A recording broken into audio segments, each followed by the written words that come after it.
जय श्री कृष्णा। माघ मास बहुत ही पवित्र मास है। अगर इस महीने में सकाम भाव से माघ स्नान किया जाए तो मनोवांछित फल की प्राप्ति होती है, और अगर निष्काम भाव से स्नान करने पर मोक्ष देने वाला होता है, ऐसा शास्त्रों में कहा गया है। मान्यता है कि इन दिनों में प्रयागराज में अनेक तीर्थों का समागम होता है, इसलिए जो प्रयाग या अन्य पवित्र नदियों में भक्ति भाव से स्नान करते हैं वो अनेक पाप और कष्टों से मुक्त होकर स्वर्ग लोक में स्थान पाते हैं। तो आइए माघ मास का जो महात्म है उसका दूसरा अध्याय आप सुनेंगे। राजा के ऐसे वचन सुनकर तपस्वी कहने लगा कि हे राजन, भगवान सूर्य बहुत शीघ्र ही उदय होने वाले हैं, इसलिए ये समय हमारे लिए स्नान का है, कथा का नहीं। सो आप स्नान करके अपने घर को जाओ और अपने गुरु श्री वशिष्ठ जी से इसके महात्म को सुनो। इतना कहकर तपस्वी सरोवर में स्नान के लिए चले गए। राजा भी विधि पूर्वक सरोवर में स्नान करके अपने राज्य को लौटा और रनिवास में जाकर तपस्वी की सारी कथा रानी को सुनाई। तब सूत जी कहने लगे, महाराज, राजा ने अपने गुरु वशिष्ठ जी से क्या प्रश्न किया, उन्होंने क्या उत्तर दिया, सो कहिए।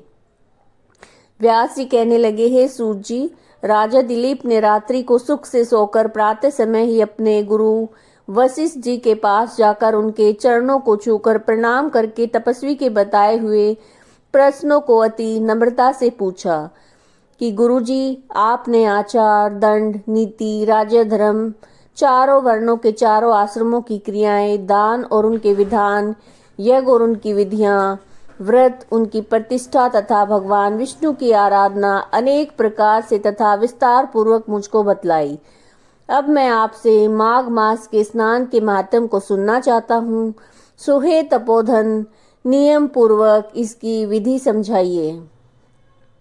गुरु वशिष्ठ जी कहने लगे, हे राजन, तुमने दोनों लोकों के कल्याणकारी, वनवासियों और गृहस्थियों के अंतकरण को पवित्र करने वाले माघ मास के स्नान का बहुत ही सुंदर प्रश्न पूछा है। मकर राशि के सूर्य आने पर माघ मास में स्नान का फल गो, भूमि, तिल, वस्त्र, स्वर्ण, अन्न, घोड़ा आदि दानों तथा चंद्रायण और ब्रह्मकुर्च व्रत आदि से भी अधिक होता है। वैशाख तथा कार्तिक में जप, दान, तप और यज्ञ बहुत फल देने वाले हैं, परंतु माघ मास में इनका फल बहुत ही अधिक होता है। माघ में स्नान करने वाला पुरुष राजा और मुक्ति के मार्ग को जानने वाला होता है। दिव्य दृष्टि वाले महात्माओं ने कहा कि जो मनुष्य माघ मास में सकाम या भगवान के निमित्त नियम पूर्वक माघ मास में स्नान करता है वो अनंत फल वाला होता है। उसको शरीर की शुद्धि, प्रीति, ऐश्वर्य तथा चारों प्रकार के फलों की प्राप्ति होती है। अदिति ने 12 वर्ष तक मकर संक्रांति में अन्न त्याग कर स्नान किया। इससे तीनों लोकों को उज्जवल करने वाले 12 पुत्र उत्पन्न हुए। माघ में स्नान करने से ही रोहिणी, सुभगा, अरुंधति दानशीलता हुई और इंद्राणी के समान रूपवती होकर प्रसिद्ध हुई। जो माघ मास में स्नान करते हैं, देवताओं के पूजन में तत्पर रहते हैं, उनको सुंदर स्थान, हाथी और घोड़ों की सवारी तथा दान को द्रव्य प्राप्त होता है। अतिथियों से उनका घर भरा रहता है, उनके घर में सदा वेद ध्वनि होती रहती है। वह मनुष्य धन्य है जो माघ मास में स्नान करते हैं, दान देते हैं, व्रत और नियमों का पालन करते हैं।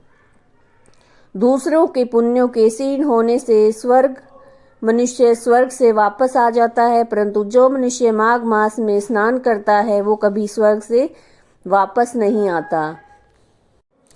परंतु जो मनुष्य माघ मास में स्नान करता है वो कभी स्वर्ग से वापस नहीं आता। इससे बढ़कर कोई नियम, तप, दान पवित्र और पाप नाशक नहीं है।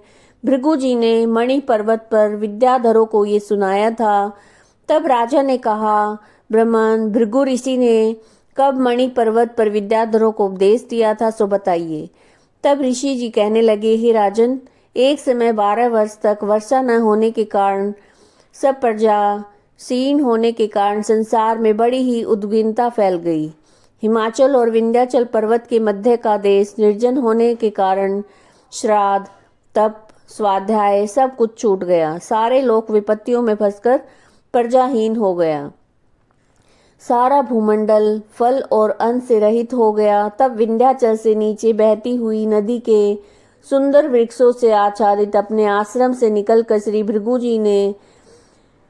ऋषि ने अपने शिष्यों सहित हिमालय पर्वत पर गए और इस पर्वत की चोटी नीली और नीचे का हिस्सा सुनहरी होने से सारा पर्वत पीतांबरधारी श्री भगवान के दर्श लगता था।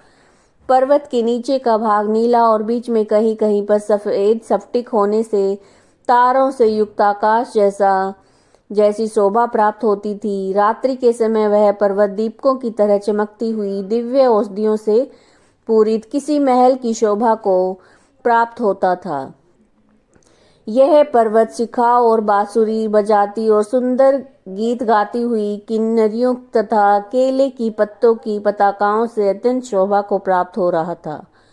यह पर्वत नीलम, पन्ना, पुखराज तथा इसकी चोटी से निकलती हुई रंग बिरंगी किरणों से इंद्रधनुष के समान लग रहा था।